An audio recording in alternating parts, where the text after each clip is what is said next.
Hello there, it's Alex here again.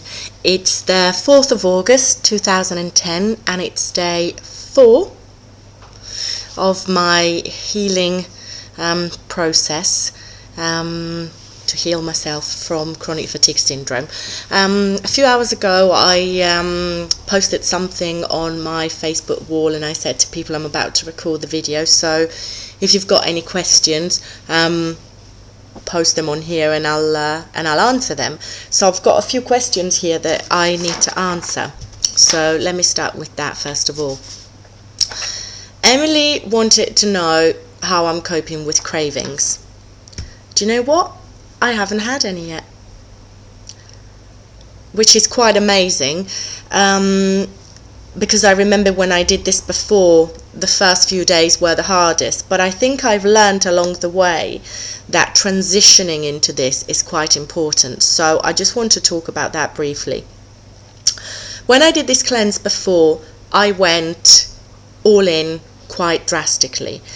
I went from the day before having a very, very unhealthy diet to on day 1 doing everything 100% right, going 100% alkaline, taking all of the supplements, drinking 4 liters of water a day, and you know, you get the idea. Now I thought that was good because I thought, well, if I'm going to do this, I need to do it properly. That was my sort of mindset. But I've talked to a few people, Kate Avard as well, my microscopist, and other people who have suggested that that is too much of a shock to the body. Even though you're doing something good, if you do it so quickly, the body will go into a shock detox rather than a kind of more gradual, slow getting better, and that will be for a start quite unpleasant, and also not really that healthy in the long term. I mean, you're kind of tipping the scales very, very quickly. What you want to do is you want to do it gradually. So if you imagine maybe a drug addict or someone who has been on, 2 packets of cigarettes a day and has a lot of painkillers and lots of drink and a very acidic lifestyle, and all of a sudden you take all of that away from them, considering actually that sugar is very addictive, and it's been known to be as addictive as some class A drugs, it is mentally very challenging and physically extremely painful to do it like that at 100%. And I remember when I did it the first time, on day 3 and 4, I was doing it together with my husband. On day 3 and 4, we felt horrible. We felt like we had the worst flu we'd ever had, and it's just not necessarily a way that I wanted to do it again. So what I'm doing now is I'm transitioning. So what does that mean?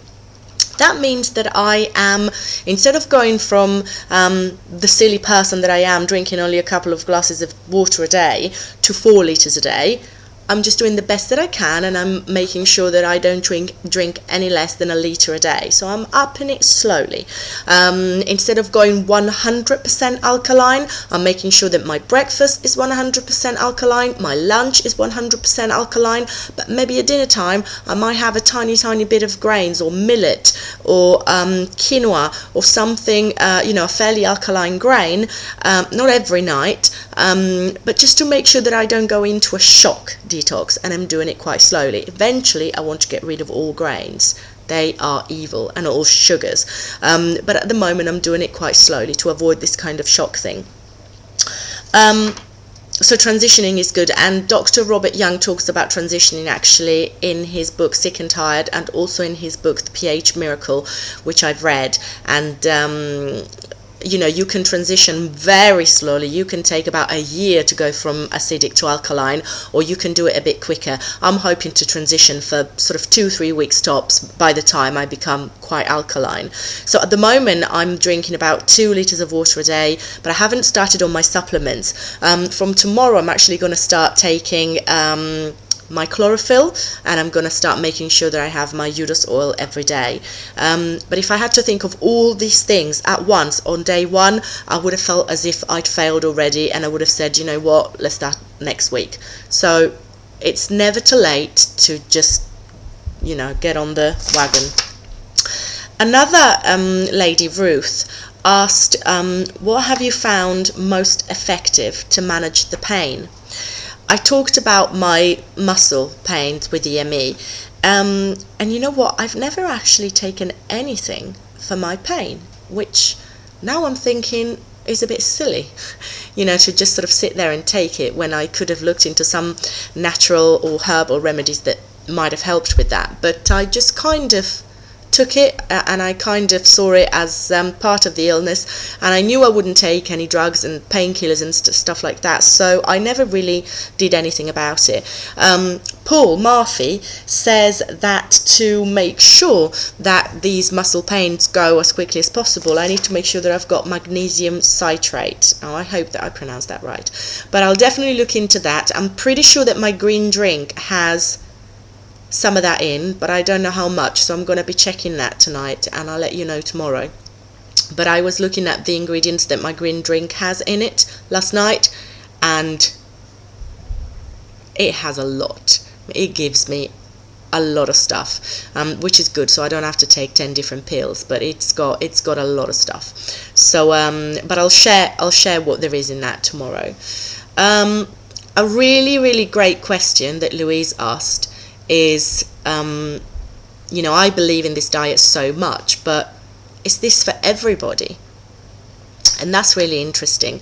And the answer is probably not, because, you know, there are a lot of people out there that have healed their ME in a lot of different ways. Some people have got rid of it through just the right mindset. Some people have got rid of it through exercise. Some people have healed it with acupuncture, others with EFT, emotional freedom technique. So there obviously isn't just one way. There are different ways for different people. But this way really resonates with me, because the pH theory really makes sense to me. And when I first read Dr. Young's book, it just made complete sense to me. Yes, it all starts from the blood. And if our blood is too acidic and not alkaline enough, that environment is going to create challenges in the body. It makes absolute, complete, total sense to me. When I then went on to have my blood, what's it called? Blood assessment, I guess, and I went to see Kate, the microscopist, and I actually saw my blood live, and I actually saw the yeast and the fungus right there, those white little things right there in the blood.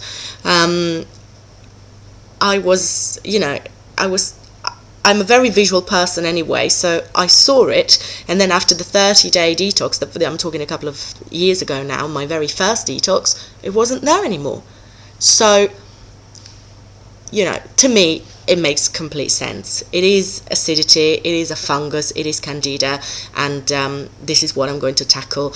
And you know, if this diet doesn't resonate with someone else, it might be that it doesn't work for you, because obviously your subconscious mind is very, very powerful, and if you don't believe in something, it's not really going to manifest for you. But I know that for me, it's worked before, so I know that it will work again.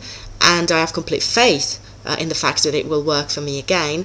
And what that does for me, it creates a sort of like a snowball effect, like a momentum of, I'm slowly feeling better, therefore I'm walking a bit more, therefore I'm going to go for a walk, which in turn is going to make me feel better, which in turn is going to make sure that I maybe spend more time with my children, which in turn is going to make me want to spend more time with my children, which is going to remind me why I want to get healthy. So the diet for me is kind of like the starting point that kickstarts it all and sort of kickstarts the ball rolling.